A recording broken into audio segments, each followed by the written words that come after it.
आज हम लोग आए हुए हैं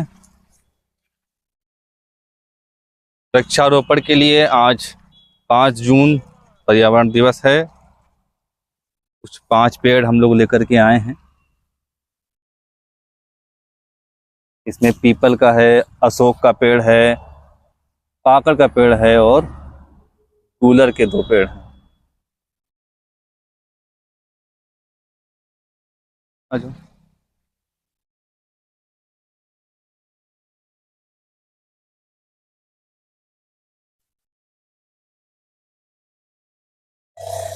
जहाँ पेड़ लगा रहा हूँ यहाँ पे पानी भी भरा हुआ मिल गया है, तो नमी मिलती रहेगी इस पेड़ को, तो ये पेड़ पनप जाएगा।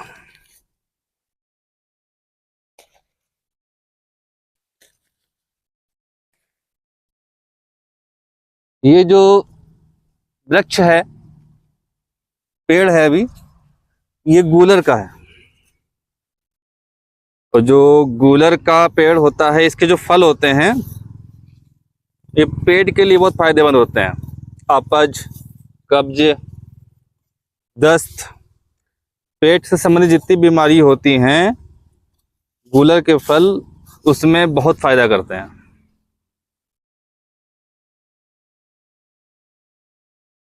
ये पर्यावरण के अनुकूल वृक्ष है।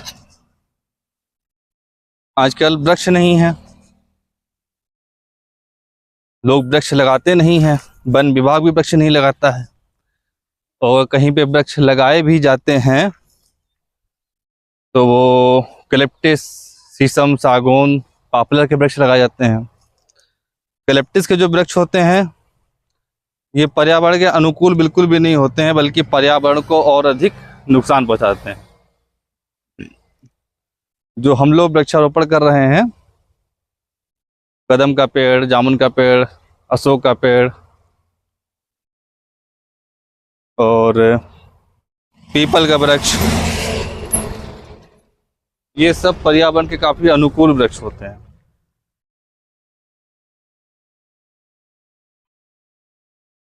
अब ये वाला जो पेड़ है ये पाकड़ का पेड़ है। पाकड़ में कोई विशेष फल तो नहीं आता है,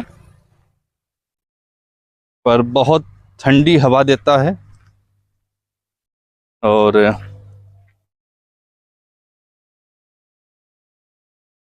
पर्यावरण के लिए बहुत ही अनुकूल वृक्ष है ये। एक गूलर का पेड़ हम लोगों ने लगा दिया है। ये दूसरा वृक्ष है, ये पाकड़ का है। और जो पाकड़ के वृक्ष होते हैं, ये पाकड़ के वृक्ष सर्वाधिक ऑक्सीजन मुक्त करते हैं। जितना पुराना होता जाएगा उतना ही अधिक ऑक्सीजन ये मुक्त करेगा। जैसा कि पीपल का वृक्ष होता है, उसी प्रकार से ये पाकड़ का वृक्ष होता है। और पतझड़ के मौसम में इसके सारे पत्ते झड़ जाते हैं और उसमें जो नई कलियां आती हैं तो बहुत अधिक मात्रा में आती हैं, और उन कलियों को ही लोग खाते हैं। उसकी सब्जी बनती है, बहुत ही स्वादिष्ट सब्जी होती है उसकी।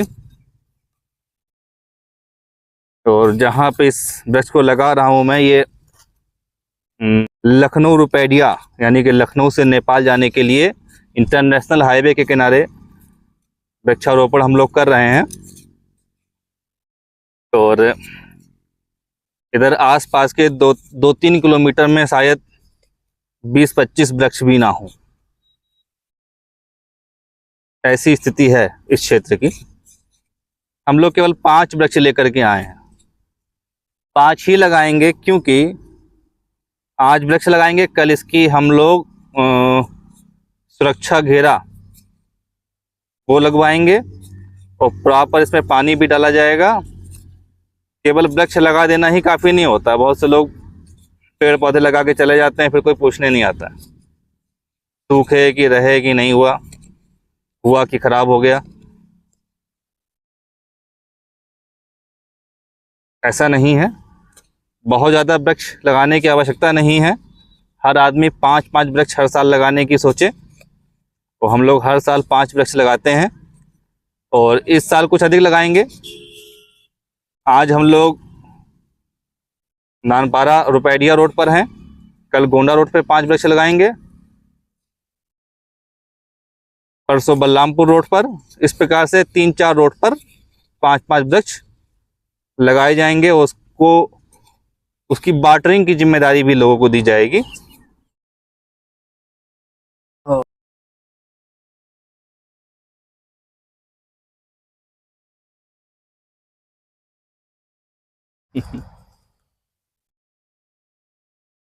ये मेरे भांजे हैं यशवर्धन सिंह, और गड्ढे खोदना आसान नहीं है।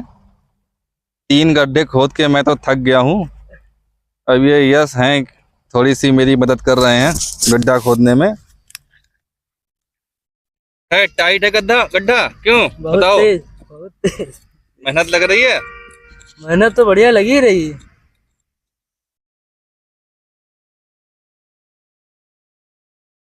ये बस ये जो ये यशवर्धन जी ने जो है, हमारे भांजे जी ने पीपल के वृक्ष का वृक्षारोपण किया है।